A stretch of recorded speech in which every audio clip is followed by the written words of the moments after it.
Hi, my name's Cricket Lou. I'm Chief DNS Architect at Infoblox, and I wanted to go through some of the basics of setting up a CoreDNS based name server on a Docker container, mostly because I just learned it. So I'm not a huge expert on this, but I thought some of this material might be interesting for some of you just starting out. Here's what we're going to cover. We're going to talk about how to download CoreDNS, how to set up a basic forwarding configuration for your name server, how to identify your name server so you can be sure that it's the one you're querying, how to set up error logging and logging of queries, and then finally, how to configure caching. Now, the first thing we need to do is to download the image for CoreDNS. So if you look here in the upper left window, we'll do that with a docker pull command. The name of the CoreDNS image is CoreDNS/CoreDNS. So if I've got that syntax correct, I hit return, it should download the latest image. And sure enough, it does. So let's go ahead and start that up with docker run CoreDNS/CoreDNS. It fires it up. It says it's listening on port 53, and it's running CoreDNS-1.0.5. Now, let's go down here to the lower right window, and we want to see what the container ID for this particular container is. And here it is over on the left-hand side. It starts with 6F, and it ends with 0D. Let's copy that so we have it handy. And we're going to use a docker exec command to connect to that container and to run a shell. If we look within the container, we see the root of the file system. We can see that there's a CoreDNS executable there, so it looks like we've got the right thing. Now, let's see if this particular CoreDNS name server actually is responsive. Is it returning answers to us? We'll do that by sending it a query for the start of authority record for the root zone. Any name server worth its salt ought to be able to resolve that.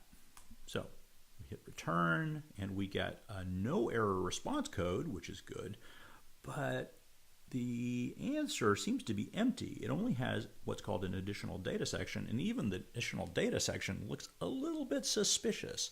What we see here is an address for the root zone pointing to the loopback address, and then an SRV record attached to the _UDP domain name pointing to 0033435.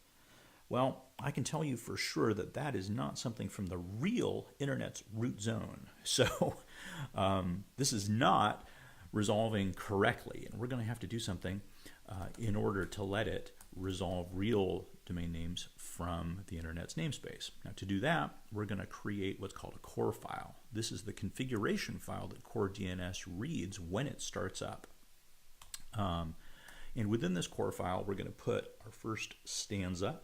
It'll start with a dot. A dot's just an abbreviation for the root of the internet's namespace.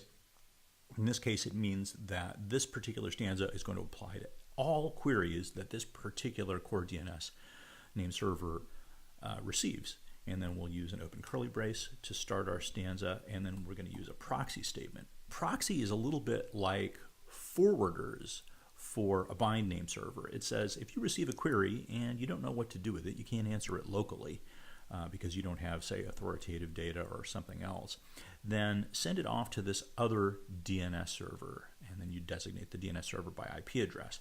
You also have to specify the domain names that you want to use this proxy for. In this case, we want all domain names to be proxied. And for convenience sake, we will use Google Public DNS at 8.8.8.8. And then we'll close off the stanza. And that's it. That is all we need. And we're going to save that like that. Now, one thing that's important to note is that that file is saved within this running container, but it's not saved in the image. We're going to have to do something special in order to do that, like a Docker commit.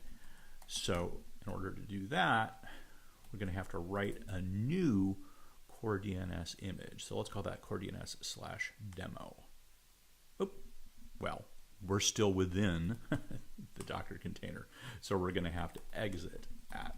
But we can docker commit, and we have a new container called CoreDNS/demo. Now, if we exit the old container, which we can do in the upper left window by hitting Control C, we should then be able to start the new container by specifying docker run CoreDNS/demo. Let's hope this works. Let's clear this lower right window, and we will see what the container ID is. Looks like it starts with 75 and ends with F7. If we go to docker exec and specify that container ID and a shell, and we look at it, ta-da, there's our core file. Let's verify that the core file is what we intended it to be. Okay, so it's the one we created. Now let's send a DNS query to the name server running on the loopback address, which should be CoreDNS.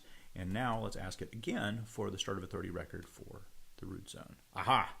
I can tell you that that is for sure the correct SOA record. Well, I wouldn't necessarily have known the serial number on the current SOA record, but that sure looks like the SOA record for the root zone. So what do we do now? Well, it'd be nice to make sure that it really is CoreDNS that we're talking to when we're seeing the response to that query. So let's go back into the core file, and we're going to add a little bit of magic here to make it respond in a unique way to certain queries that we send it. And we're going to do that with this chaos statement. We're going to take advantage of an old, now obsolete query class in DNS called the ChaosNet class. The one thing that actually still happens within the ChaosNet class is that you have two different pseudo domain names, version.bind and authors.bind, which some name servers respond to if you send them special queries within the ChaosNet class, for text records in particular. So this statement tells CoreDNS how to respond to those queries. And we're going to say, to the version.bind query, respond with CoreDNS-1.0.5. To the authors.bind query, respond with cricket@infoblox.com. So we need to tell CoreDNS now to reread its core file. It's not going to do that automatically. So let's look to see what process ID it's using. It's currently using 1, no big surprise there.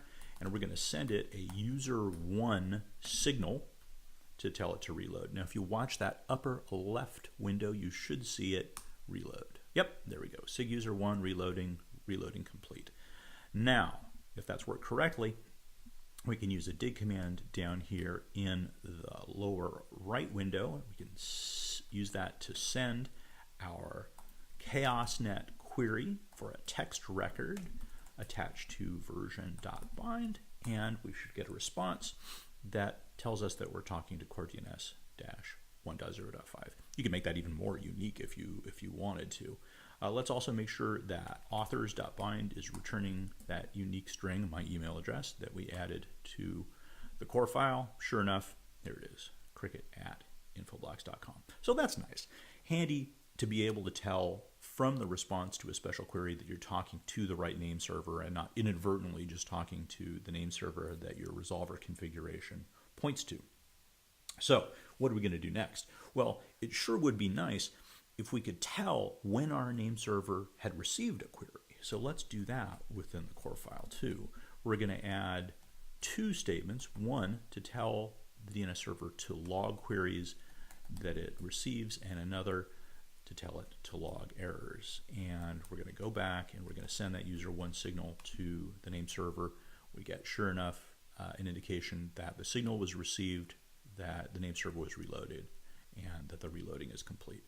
Now, if we go back and we send a query to our DNS server, like a query for the SOA record for infoblox.com, we get a 1-line log over here in the left-hand side telling us about that. It says it was received from 127.0.0.1. It was an SOA query for infoblox.com in the internet class, and it was received over UDP. We get some other information like eDNS0 flags.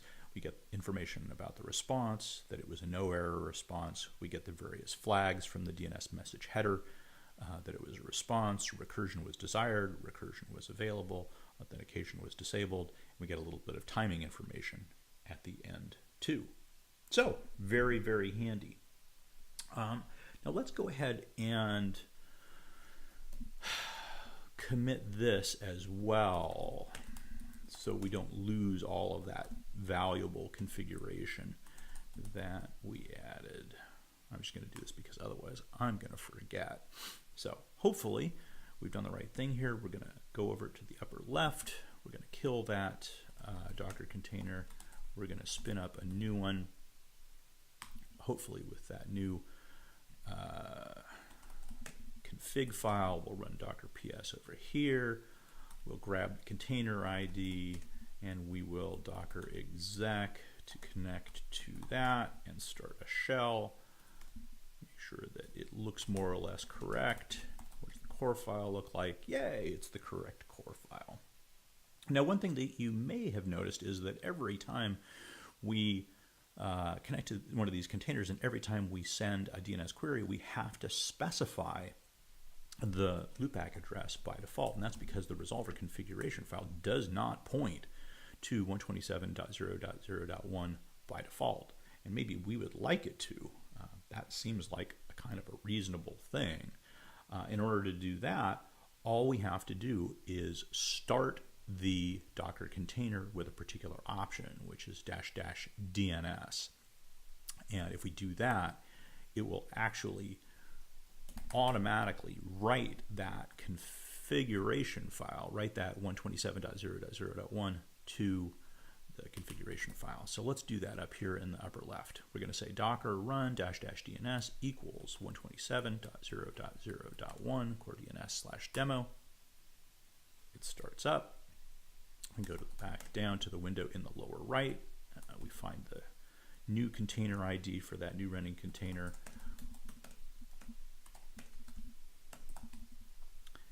And if we look at the resolve.conf file, we should see that it contains the loopback address now. So now we can just say docker SOA dot, for example. We don't have to, dig SOA dot. We don't have to specify the name server that we want to send the query to.